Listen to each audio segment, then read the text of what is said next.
2G, 3G, 4G ये सब slow और धीमे थे, पर अब हमें फास्ट और ज़्यादा तेज 5G चाहिए। क्या हमें सचमुच 5G चाहिए या ये हमारे दिमाग में इंजेक्ट किया जा रहा है ताकि हम रफ्तार के चक्कर में इसके पीछे के असली सच से अनजान रहें।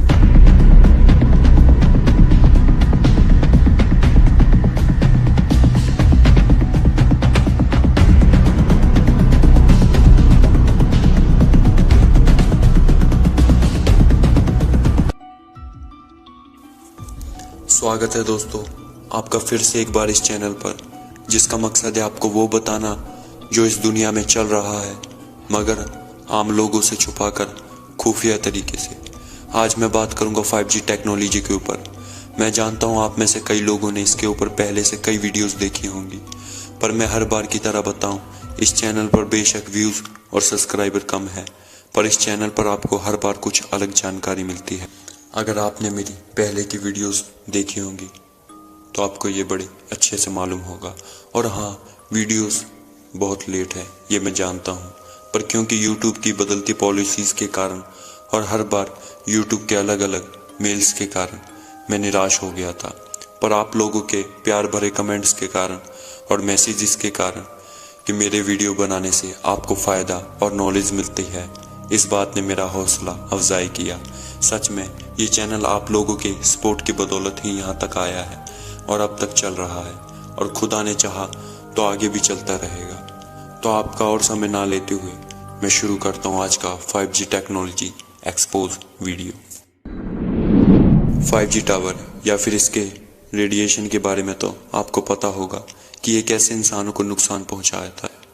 वैसे तो सभी सेलफोन टावर हमें नुकसान पहुँचा रहे हैं और हमारे वातावरण को ख़राब कर रहे हैं, पर मैं यहाँ पर किसी रेडिएशन की बात नहीं करूँगा, क्योंकि मोबाइल रेडिएशन के बारे में आज से सालों पहले कई साइंटिस्टों ने राज खोले हैं और उनकी रेडिएशन रिसर्च कि ये कैसे हम इंसानों के लिए बहुत ख़तरनाक है, ये हमारे शरीर के लिए बहुत नुकसानदायक है, जैसे कि इससे कैंसर जैसी बीमारियाँ तक पहुँचती है।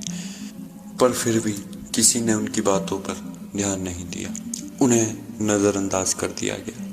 प्रोफेसर हेनरी लाई, डेविड आइक और भी बहुत से ऐसे इंडिपेंडेंट साइंटिस्ट जिन्होंने इस रेडिएशन के ऊपर रिसर्च की और पूरी दुनिया के सामने इस रेडिएशन के खतरे को लाया, पर किसी ने उनकी बात पर विश्वास नहीं किया और इन पर्दे के पीछे के एलिट्स को उनकी रिसर्च नापसंद आई, उनकी आवाज़ दबा दी गई, उनकी रिसर्च को झुठला दिया गया, उनकी रिसर्च और किए कराए सारी मेहनत को खारिज कर दिया गया। और तो और बड़े से बड़े यूट्यूबर आपको यहाँ तक कहते हुए मिल जाएंगे कि मोबाइल रेडिएशन हमारे लिए नुकसानदायक है, इसका कोई पक्का प्रमाण नहीं जो साबित कर सके कि रेडिएशन हमारे लिए खतरनाक है या नहीं। पर दोस्तों, कहते हैं ना, झूठ की आवाज़ सच से अधिक होती है, पर आखिर में सच सच ही होता है। एनीवेज, तो जैसे इन साइंटिस्टों की रिसर्च तक को इन लोगों ने दबा दिया और खारिज कर दिया, तो मेरी कुछ मिनटों की वीडियोस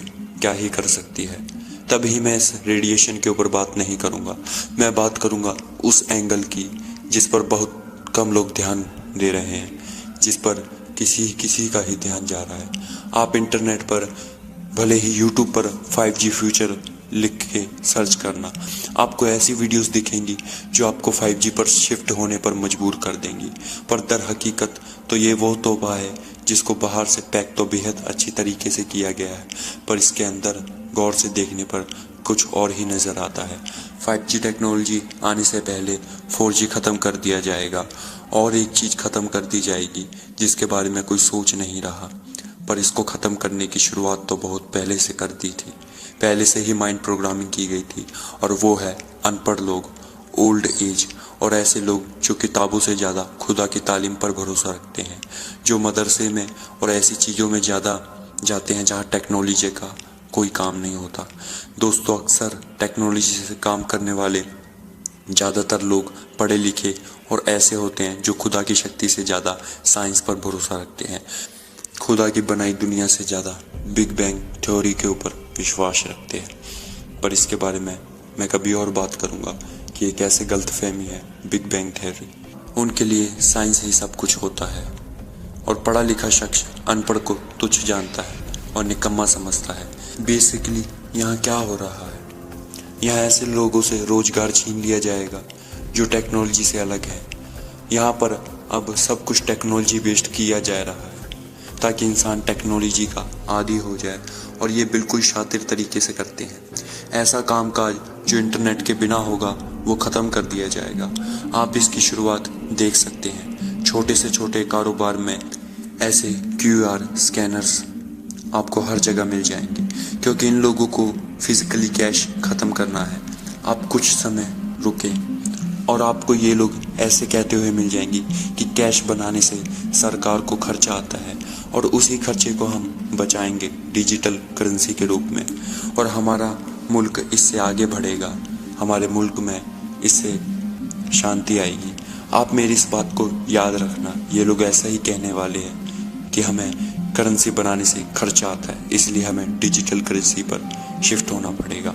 और 5G को लाया ही इसलिए गया है ये इंसानों को कमज़ोर बनाए, मानसिक रूप से इंसानों को चिड़चिड़ा, गुस्सेल और खुदगर्ज इत्यादि।